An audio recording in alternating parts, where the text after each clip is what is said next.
Change in this industry can feel complicated because, on one hand, construction hasn't always been quick to change. There's a lot of, well, this is how we've always done it. There are a lot of processes that we've used and that have worked for a long time, and for good reason. The stakes are pretty high in our industry, and consistency really matters. But at the same time, we cannot ignore that change is happening. We have new technologies, new expectations, new ways of working. And in many, many cases, it's happening so much faster than it used to. So you end up with tension. You end up with an industry that's used to moving deliberately and maybe a little slowly, that's now being asked to adapt more quickly and more often. And for the people doing the work, that can start to feel like a lot, and not always in obvious ways. It comes in the form of stress, fatigue, a sense that things are getting heavier, even if your workload hasn't actually dramatically changed. Because the challenge isn't always the work itself, it's the pace and the accumulation of all of the change surrounding it. So, in today's episode, we are exploring the human side of change. We're looking at what's actually happening when people feel resistant or overwhelmed by it, why even positive change can create stress, and how, if it goes unaddressed, that stress can eventually lead to, you guessed it, burnout. To help us unpack this, we are joined by Heather Polivka. I hope I said that right. Heather, I forgot to check with you beforehand. That's perfect. Yay! Heather is the founder of Awesome People Leaders, who works with organizations and leaders to navigate change in a way that actually supports the people experiencing it. Heather, we are so glad to have you here. And I'm so excited to be here. Thank you so much for having me. Yay!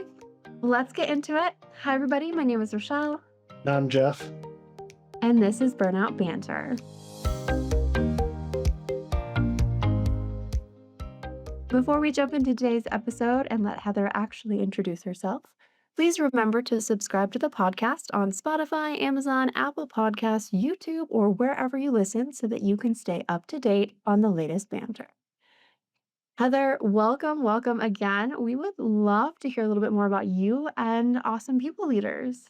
Thanks. So, Heather Polivka, Awesome People Leaders, we're using neuroscience and AI to impact the human layer of work. Because, yes, even in a high tech world and even in an AI world, which we use, it's really the human layer of work where things either, magic happens and strategy turns into execution and projects turn into on time deliverables on budget with ecstatic clients, or it's the human layer of work where things break down. In fact, anywhere between 10 to 15% of organizations' productivity is lost due to the human layer of work, things like communication, cross functional coordination, decision making, friction.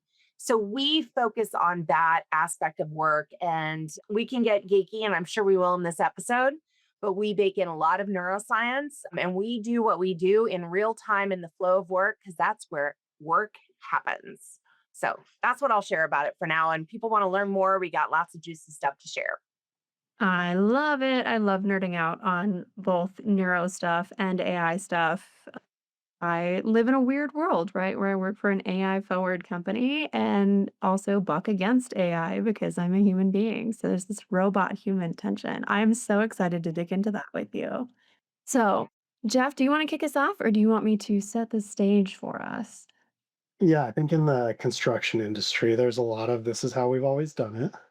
We have definitely been doing this for a long time. We have a lot of proven processes, high stakes. We're very risk averse because there's a lot of money at stake. And I think over time, the industry has gotten better in terms of how people are treated and things like that. But I think there's this technology aspect that is in some ways making it worse because we're being asked to do things faster. We're being asked to do things with less fee. I think it's creating a lot of tension for people in our industry. It's funny, I was just recording another podcast episode this morning and we were talking about how craftsmanship used to exist in construction and how, like, I had a coworker who was just at St. Patrick's Cathedral and was talking about how amazing everything was. And one of the people I was on the podcast episode with looked up how long it took to build St. Patrick's Cathedral, and it was 21 years. So I would say we've definitely accelerated our projects. Yes, since definitely. then. I mean, Sagrada Familia just finished construction, right? After like 100 something years. Right. So, yep, I've been waiting for that one. I know, me too. Yeah, but I think we're at this point where there is this stress that's happening because we are being asked to change faster, right? I could learn a new tool, and in 6 months, that tool has gone and been replaced. So Heather, you work with a lot of organizations navigating change. What do you see leaders underestimating about the human side of change, especially in industries like ours? Yeah. One little tangible action that I will say first before the really big answer, if that's okay. Tangible is we think the business case we made to the clients or the business case for the firm is enough for individuals. And one of the biggest gaps in communication plans and opportunity for leaders is what's in it for the individual. How are they going to add to their skill set, their experience? What are they going to get out of it? How's it going to forward them in their career? I think that's just a low hanging fruit opportunity. So I wanted to offer that. But what we see happening, so my macro answer is when we're going through change, we've thought about it from a technical perspective. We think about it from change management, people, process, systems. What we aren't talking about is from a human level. And so there is actually an expected or anticipated human journey through change, through any change. And it looks like the grief journey because we are letting go of something, old and embracing something new. And so there's a grief journey, very similar to that. And the problem is we don't talk about it. So invariably, people hit what I call the pit in the change journey. And, happy to share resources if people want to reach out. And people think something's wrong. There's something wrong with me. There's something wrong with the change. There's something wrong with how the change is being implemented. Instead of, oh, yeah, like we knew we were going to hit a moment like this. And if we talk about that openly up front, and let's say we all make a pact to say, I commit that when I hit the pit, I am not committed to staying in the pit. And I also commit to all of you as my coworkers to help support you moving through the pit. And in fact, we're going to celebrate when we hit the pit because that means we're halfway through our change journey. Yay! And because we don't talk about it, people do get stuck in the pit. And then you've got change upon change upon change that are in different phases. So we've got a compounding effect. And that is where then people just get paralyzed, they get burnt out, and all of that. And if you're wondering, I want to give a very relatable example when I'm talking about this. When I'm talking to groups, I say, hey, has anyone ever been involved with a wedding? And yeah. And I'm like, is there ever any drama around weddings? And there's always drama around weddings, right? At some point, Yes. the bride and No matter how much you try to avoid it, there's always groom, drama. yeah, the bride and groom at some point are like, we should elope. And so that's a very positive change, right? But even a positive change, we have moments that we hit the pit. And it doesn't mean we're wrong or the change is wrong. But what happens in the wedding scenarios, I'm sure people talk it through and they work through it and, then everything goes great. But we don't do that in our workplaces. And so people get stuck. Or a couples counselor. Yeah, so I'm not advocating for couples counselors necessarily in our workplaces, but I am advocating for having transparent conversations about the expected human change journey because it will actually create space for people to move through their change journey, particularly when they probably have multiple change journeys going on at once.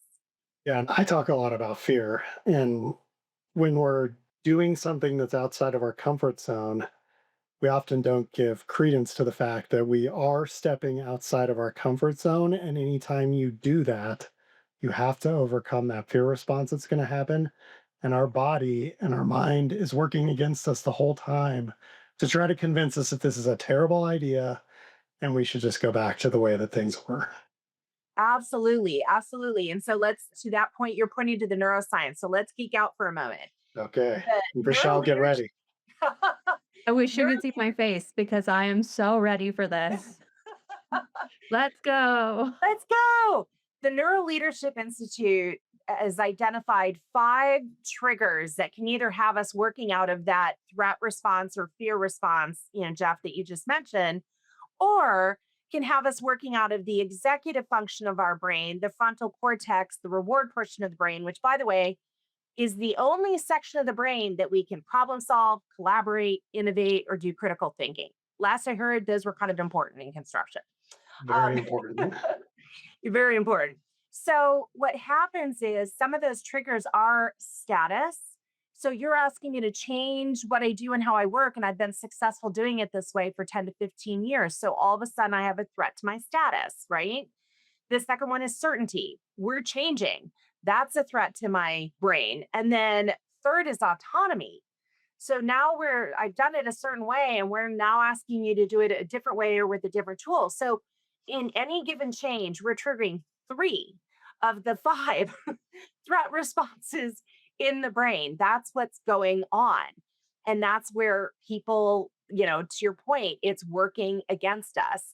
And if we don't start recognizing that as leaders in ourselves and in the human beings that we're leading, we're never going to be able to help people to move out of the lizard brain threat response, fear response. It has a number of different names into where we really need them to operate, which is from that executive function, because that's actually how the change is going to be successful. And we see in so many firms and so many changes that the translation between the business case and the strategy isn't actually happening. It's not becoming execution because we have overinvested in technical capability, operational capability, meaning we've got processes, but we have underinvested in execution capability of how our brains impact how we make decisions, how we communicate under pressure, and how we navigate conflict.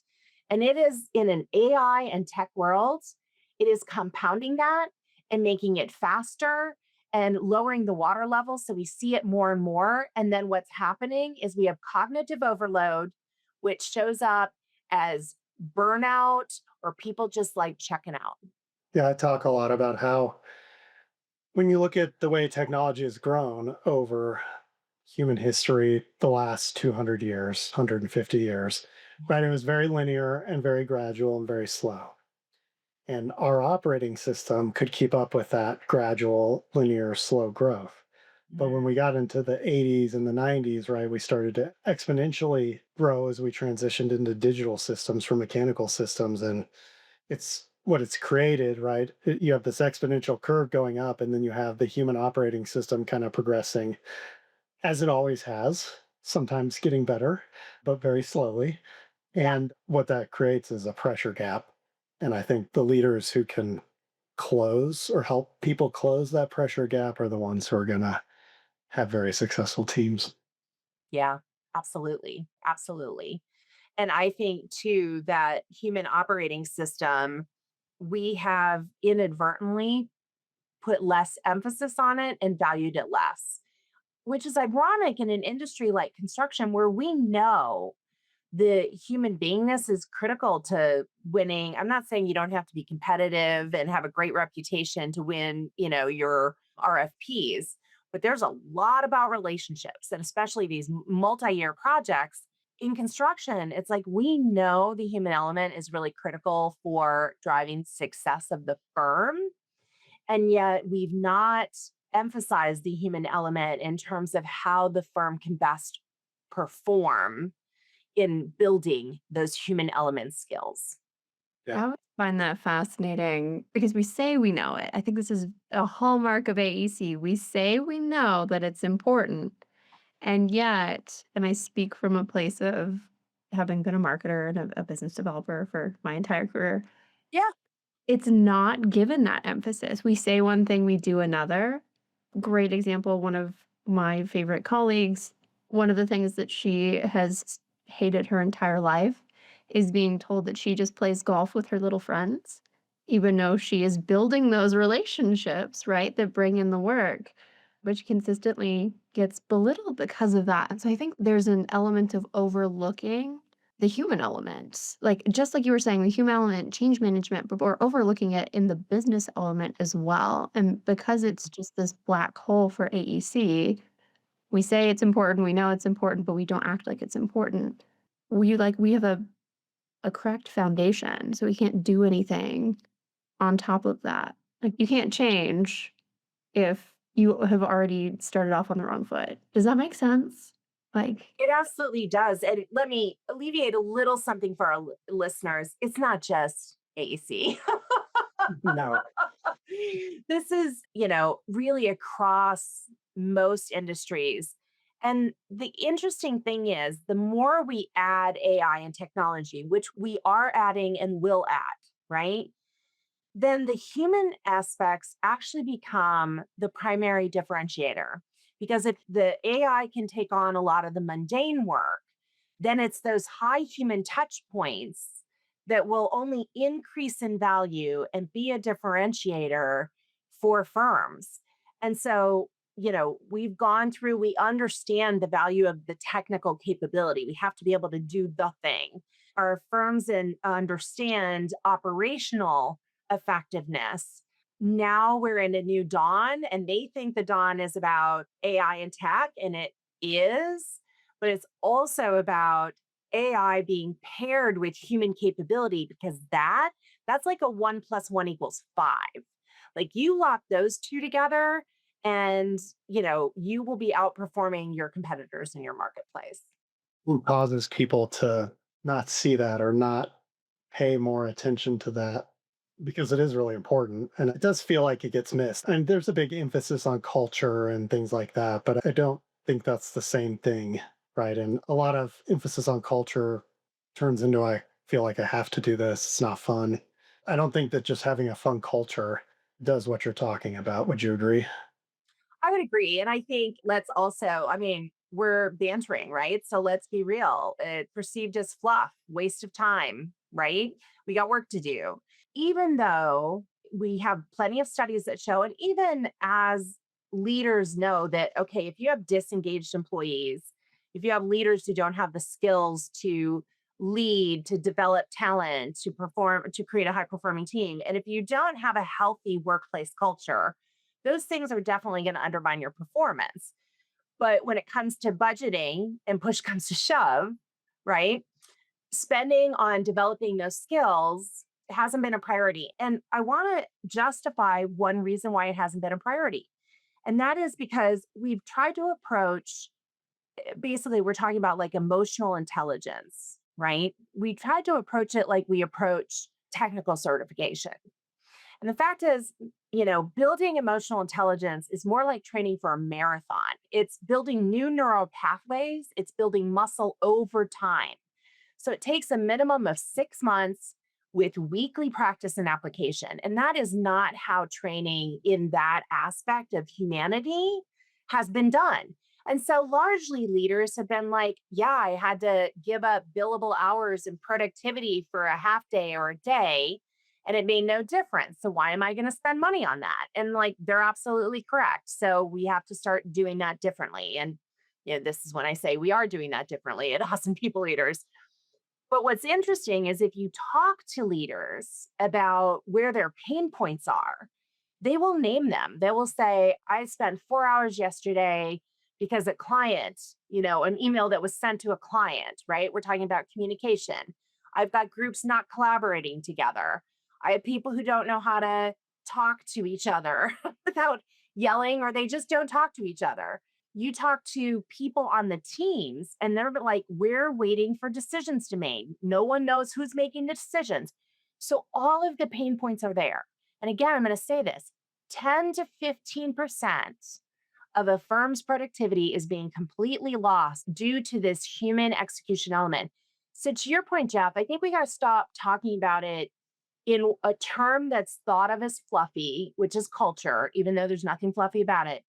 And we have to start talking about it in terms of execution capability because that gets to the pain points that the leaders in our firms actually see and experience every day. Yeah, dollars. Yeah, Rochelle and I talk a lot about how if you can tie your case back to dollars, you usually have a lot better shot at getting somewhere. And I do think Companies do a good job of bringing in somebody for a workshop for a day, for an afternoon, Yeah. right? And it's great to sit there and learn about something new. However, if you don't continually put that in front of them or have them do something with it, as good as gone by the next day. And when work kicks back in, we forget it immediately. Yeah, I mean, instead, let's just call that what it is, team building, right? Yeah. So we're investing in team building, which is important for building trust and relatedness. There's a human valuable element there, but it's not the same as building the muscles that people need to be aware of what thoughts and feelings are guiding my perception of how things are going and how am I impacting others and what's going on for other people that may be impacting them and how do I navigate that effectively. We're not skilled in that, and yet it's the very thing that causes these daily frictions. I'm going to pick on our industry a little bit and do a little Let's do stereotyping and it. see what you think. So, engineers uh, Mhm. tend to have the mentality of I'm smarter than everybody, I can figure it out. Yes. Contractors is a manly thing, Mhm. we'll muscle our way through it. Architects, I'm not sure I've quite figured out yet. Rochelle, maybe you have a better. Very creative, right? We want to talk through everything. Do you think that makes it harder to have these discussions about the human side of change, or do you think that that's prevalent everywhere? I think it's prevalent everywhere because they are skills. And so they take practice and they take application to build those muscles. And it's one thing, architects may intuitively feel like they can more easily talk to other architects instead of maybe to the engineer or to the whatever.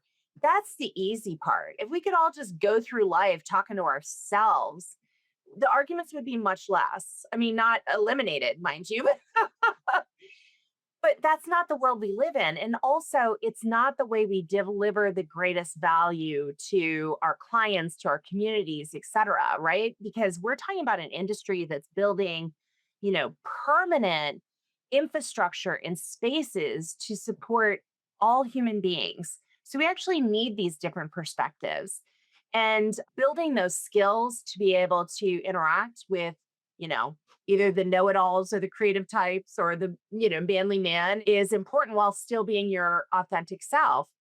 I start my talks a lot of ways asking everyone in the room, whether they're architects, engineers, or project managers, like how many of you were told that your emotional intelligence, your ability to navigate with other human beings is going to be a 2-to-1 predictor of your success over your technical knowledge? And rarely does anyone raise their hand. And yet, most of the leaders out there, when people are talking about should someone get promoted? Should we put them as lead on this project? Are they good working with the subs? That's what we're talking about. Very early on, that told me your success in this industry will be predicated on the relationships that you make with people in it. And you might as well start going out there and making relationships with some people who are at your level because at some point you're all going to elevate within your companies. And these are the people who are going to be making decisions at some point in the future. And I thought that was great advice. I think too often we wait, right? Oh, I'm not in that position. I don't need to do it yet. Well, and if you work with like a large organization, so I did this, I worked in a large organization. It was all I could do to maintain the relationships inside the organization, much less to make sure I was extending myself, outside of the organization and not just with vendors and not just with, client partners, but the broader community. So I think that's great advice. You're lucky. Yeah. Yeah. I was just gonna say that. That is a very, very looking out for you boss right there. It's very easy, right? Especially when we're coming into an industry where it takes a long time just to learn your trade. Yeah. It's very easy to just get kind of focused in on that and not think about, well, maybe I should be, I'm an electrical engineer. Maybe at some point I'm going to need to know about mechanical engineering. Like, I don't need to do it, Yeah. but I need to understand what they're doing and be able to talk to them about it. And I just don't think because it does take so long to focus on what we're doing. And even with emotional intelligence, right? Like, That may not necessarily be a skill I need when I'm sitting here drafting in Revit every day, but I'm going to need it at some point, and there's no better time than right now to start working on it. Absolutely. And I love your example of, if I'm a mechanical, understanding a bit more about electrical engineering. Let's broaden that going like, I need to understand when I'm working with engineers, what is it they value? Like, what fuels them? I mean, it's definitely, building great structures, there's no room for error. So, our brains are already trained to constantly scan the environment for threats and to keep us safe in life, and engineers lean into that for their craft, right? And so what the danger is, they can get entrenched in that. I'm going to call it, in very loving terms, negative Nelly, right? Looking for what could I go was wrong. gonna say spreadsheetness. Or spreadsheetness. Yeah. Looking for, where are the calculations not right? Where could this go wrong? Like all of those things. And not understanding necessarily that not everyone works the same way they do. Not everyone is motivated the same way they do. So, can they understand what even another engineer might value or what the construction leader might value because they feel under the gun for, staying on schedule and staying on budget for sure on the job site, or what the architect values. I think that's one of the biggest things for everyone to learn and understand is not everyone functions the way I do. And that doesn't make me wrong or them wrong, but there's an opportunity for all of us to flex into one another. And that's how we work together more effectively when we can do that. Do you think the pressure is change in and of itself, or is it the pace and accumulation with which we're dealing with change? So I'll give you an example. I do some work with hiring our heroes, and one of the sessions I do with them is about change management and how they can better navigate change. And the big change they're navigating is leaving the military. But a lot of them are looking for new jobs, they're moving, they're reintegrating with their family that maybe they haven't been around as much, so they have all these things going on at once. I'd be curious, is it the change itself, or is it more just how much we're being hit with the change? Yeah. Well, first of all, let me say I love that you do the work because I'm a military kid. So that holds a special place in my heart. I think it's the accumulation, the pace of change. Let's use your example. All of those types of reacclimation, which is a very real and huge transition for military men and women, that has happened for generations, where they've had to do the moving and reconnecting with family. And fortunately, I would say for previous generations, process a lot of what they experienced and saw with no healthy outlet to do it, right? But now they're stepping into a world where the pace of change, I mean, just look at the world we're in right now, the ecosystem we're in. I mean, every single day with, the news, and then you have your own personal ecosystem of change.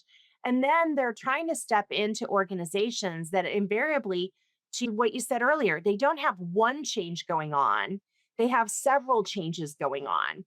So I think it's the accumulation that is in contrast. I love what you said earlier, Jeff, the human operating system. And we're on overwhelm. And the brain just like there's only so much our brains can take. I think it's interesting because if you could pick all those out and just deal with them one at a time, it'd probably Yeah. be so much easier, right? But I don't think that's how the world works anymore. And even in construction, it used to be very linear, and Yeah. we'll do this and then we'll do that. And then this person will do this and then this person will do that. Now we're doing it all in this jumbled up mess. And that's Yeah. kind of how our lives are too, is a jumbled up mess of everything going on at once. Yeah. And I think it's time to embrace that humanity, that today I'm in the pit and I'll be okay tomorrow.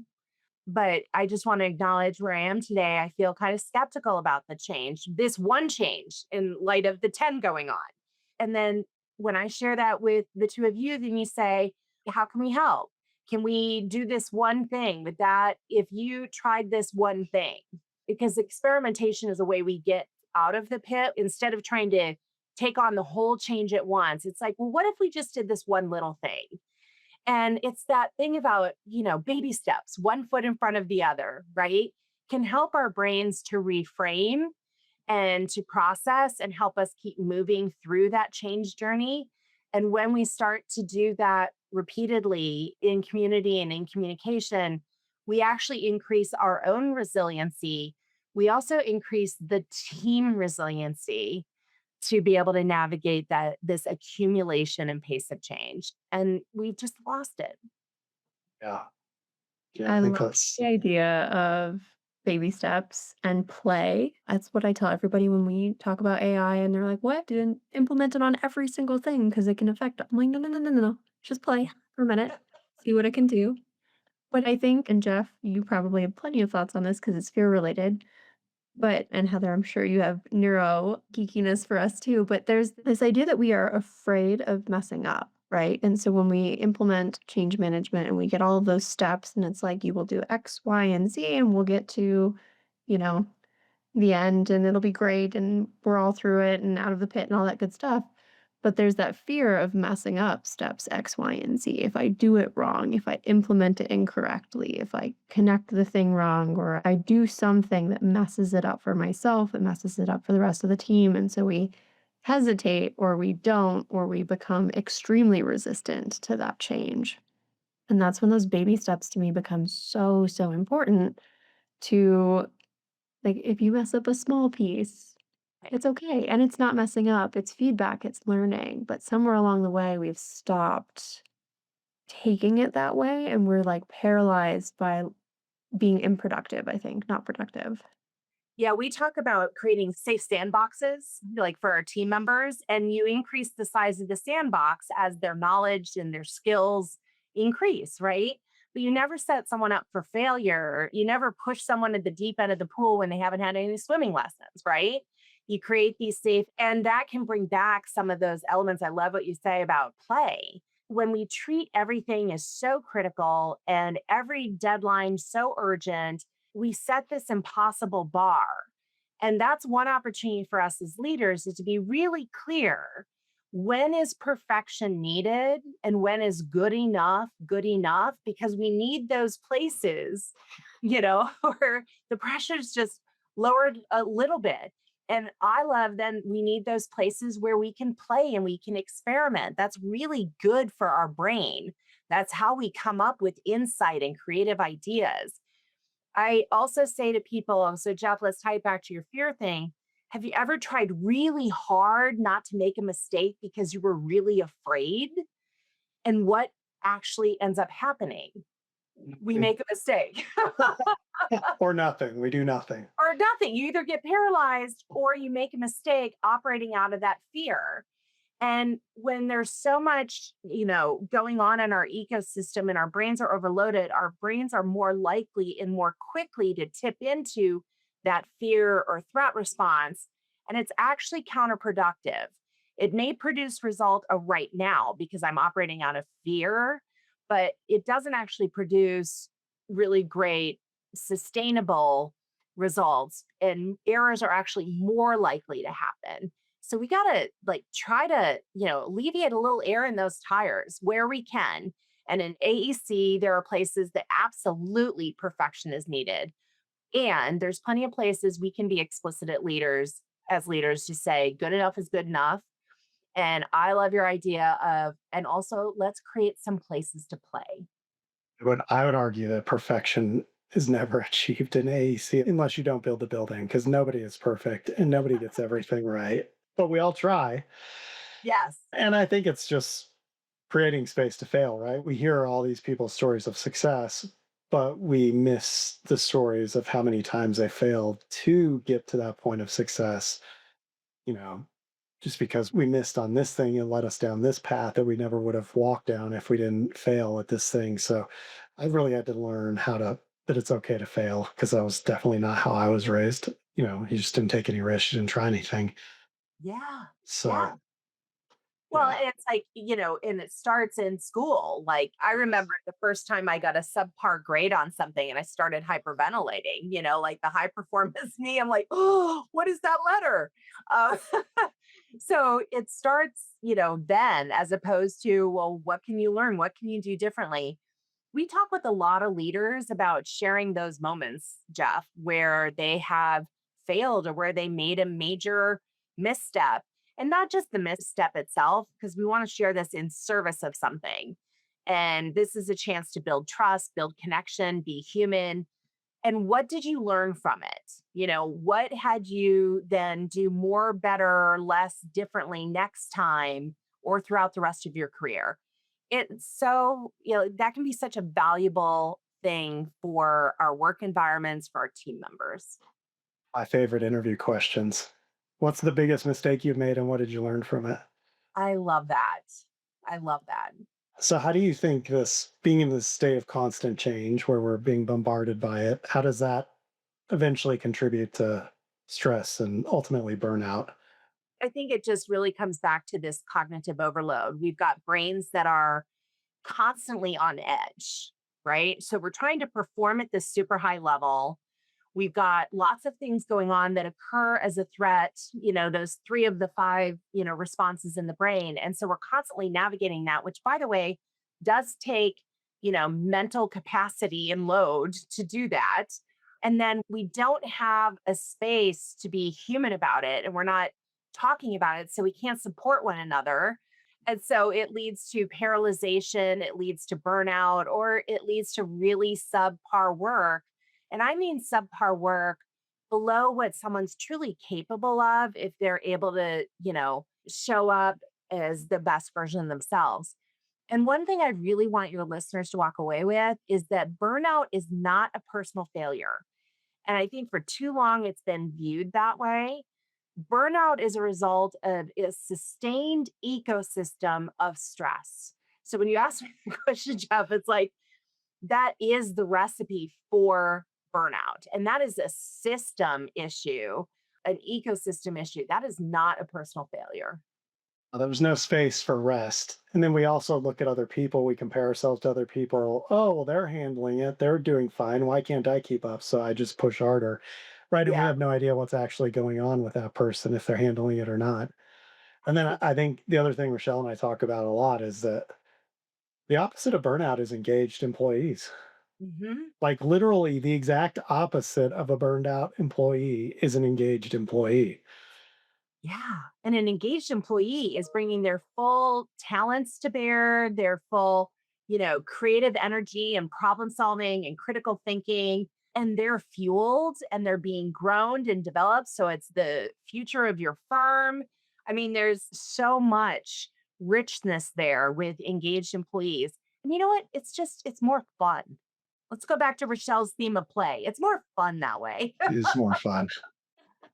So, if a leader's listening to this and they're in the middle of change, they're implementing a change, what's something they could do right now to help people navigate that better? Yeah. At the beginning, I mentioned this tip of what's in it for each individual employee.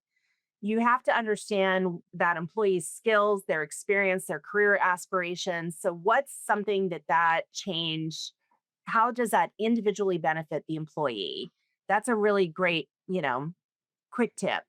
But secondly, I would, and we hand this out. I'm happy to share with your listeners the human journey through change and have a conversation with your team that invariably all of us are going to have a moment. And let's take the example of a leader, have them share. Here's a moment on this very thing where I was in the pit and I talked to whoever and to support. And so, can we all make a pact that we're committed to not staying in the pit and we're committed to supporting each other through the pit with these experiments and the play and to keep us moving through that?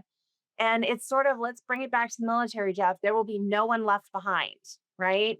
We may be in different points, but we're going to make sure everyone comes through it. That can start to calm that brain response. And it still means the change is going to be hard and it's going to have hard moments. But when you've got a community to support going through that, and you also get to show up as a support, it's a lighter weight to bear. I'll wait till Rochelle and I start telling people they're in the pit and they have no idea what we're talking about. I feel like they'll just know. Like, that's just one of those things you say, and they're like, "Yes. Yes, I am in the pit." Mhm. Isn't there a movie where it's like the pit of despair or something like that? I feel like maybe I'm off base. There probably is. Yeah. I I'm think sure it's an Adventures to it's in the Babysitting Rochelle. I'm going to head. try to mention that movie in every single podcast that we do now. One day I will watch it, Jeff. Also, did you Have you notice seen that I throw Adventures in Princess Babysitting? Bride? It's the same. It has been decades since I've seen Adventures in Babysitting. So Yeah. I guess that just joined my watch list now. It's my favorite way to show that Rochelle's a lot younger than I am. Back on point. If Yep. somebody is navigating change and they're not in a leadership position and they're feeling buried by it, what advice would you give them? Yeah. So there's emotional, our personal resiliency. The good news is we can build muscle for personal resiliency. And basically, what we're doing is we're creating new neural pathways in our brain that, quite frankly, can serve us a lot better. All of us have that negative voice in our head that's like, this stinks, I'm failing, like all that stuff, right? And we don't even have to work at it. That voice is just always there. The good news is, and it's like a Grand Canyon neural pathway, it's very entrenched. The good news is we can build other neural pathways that serve us more effectively. And there's five different kinds of resiliency. This is where I could geek out again, but one of the ways to build it is thank that inner voice for sharing. All right. It's never going to work to shut the voice off.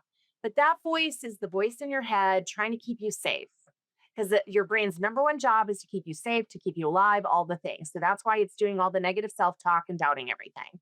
So just thank it for do its job.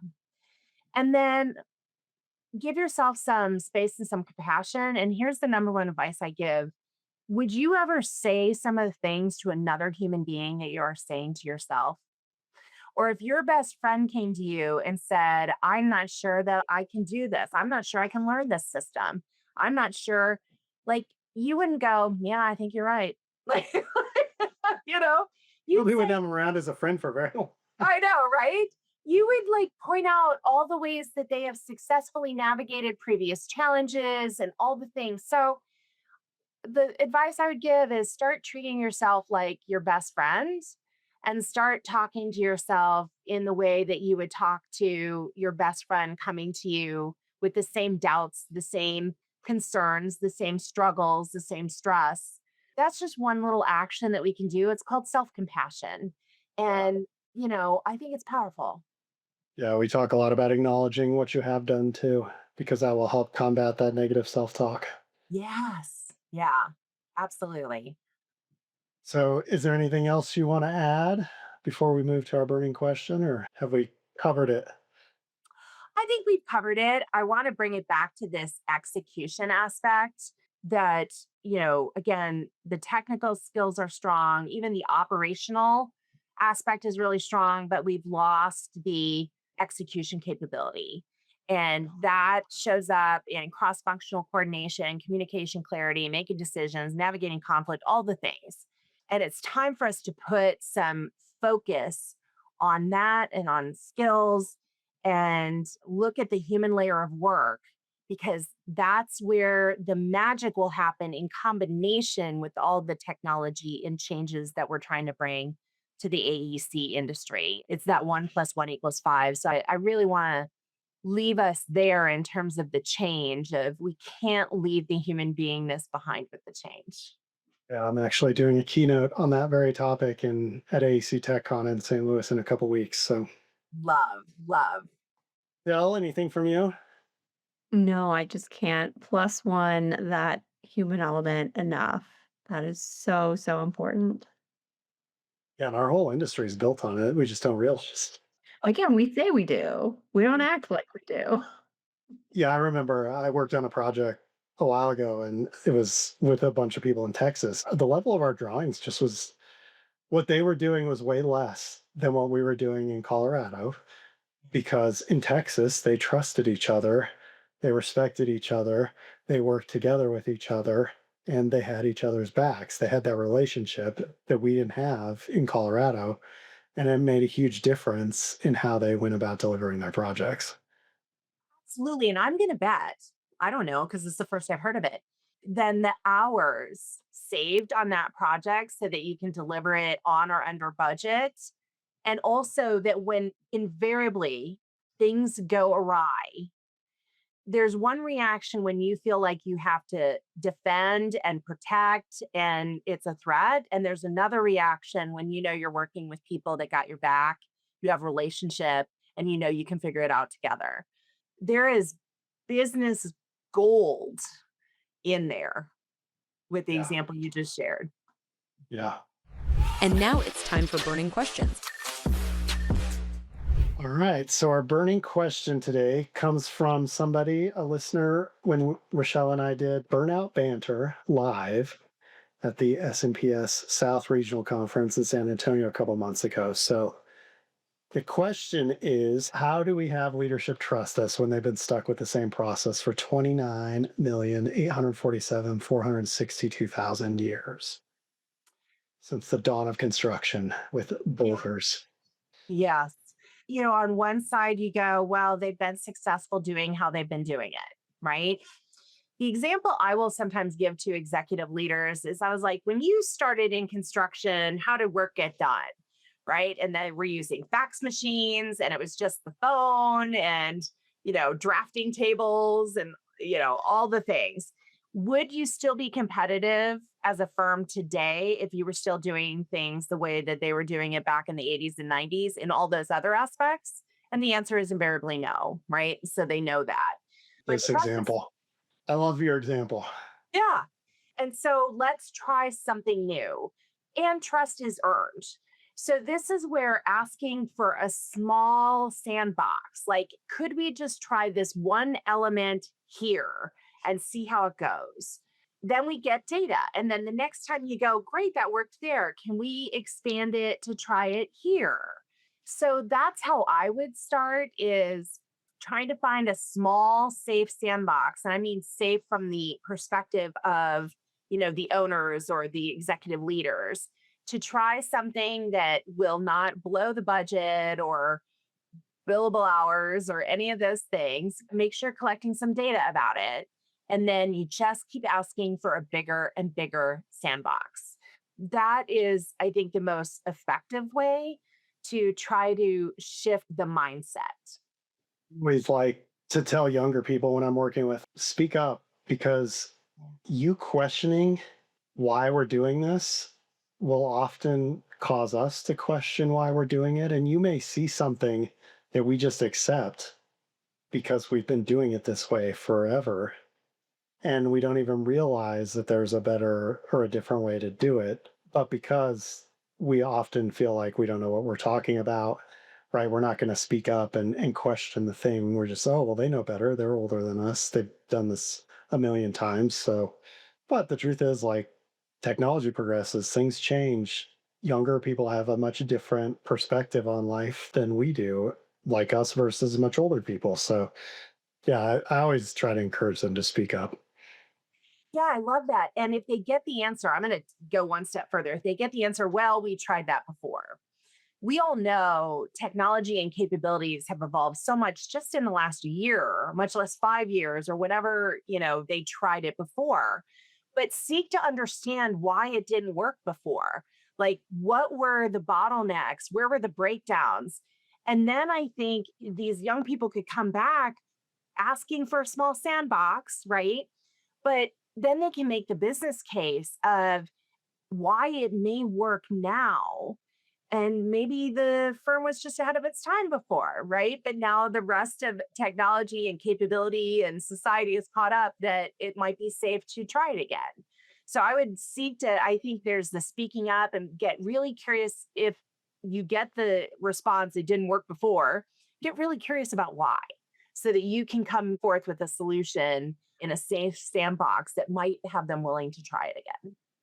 That's what I'm just going to say too. Another approach you could take if somebody's saying we've done that before, we tried that before, like explain to me your thought process, explain to me why we're doing this, asking for the explanation of, I can tell my son all day long, don't do this. And he's going to do it anyways Yeah. because I didn't tell him why. Like, I know the why because it's in my brain. I probably did it before, Yeah. and I found out what happened when you did it before. And if I don't take the time to explain to him why I'm saying what I'm saying, he's not going to listen and he's just going to do it anyway. So, Yeah. And for the leaders listening, especially if they're Gen X and Boomer, and I say this as a Gen Xer, it's really important to understand generationally that millennials and Gen Z learn by doing. They learn by doing. And so that's also where giving them a safe sandbox to try out some of their ideas, it fuels them, it engages them, it helps them grow. So I think it's really important for leaders to understand that everyone learns differently, which is a true statement. And then there's a generational aspect here that I agree with you. Tell them the why and all of that, but allowing people to learn by doing, younger generations, is really critical because that's how they've grown up learning. yeah, we all learn by making our own mistakes, right? Yeah. Anything to add, Rochelle? Just being the millennial over here on the pod going, ouch. But no, I agree with all of it.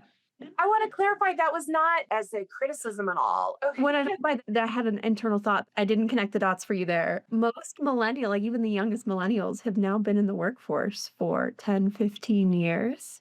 Yeah. So hearing that we need to play makes us feel young again. But there's still that idea that we're, babies in the workforce, and that's where the ouch came from. It wasn't from you. It was from Okay, the good. broader perception of we've actually been here for a while. We have families and mortgages, and we're grown-ups now, darn it. Well, they're most of Ouch, because you just made me feel old, Rochelle. I know. The millennials You're are most of the welcome. managers in our firms. Millennials are most of the managers. They're comprising the whole management of most of our firms. Exactly, and I think they need to remember what it was like, coming up and what worked for them and what didn't work for them and what their, kind of qualms with upward leadership was at the time.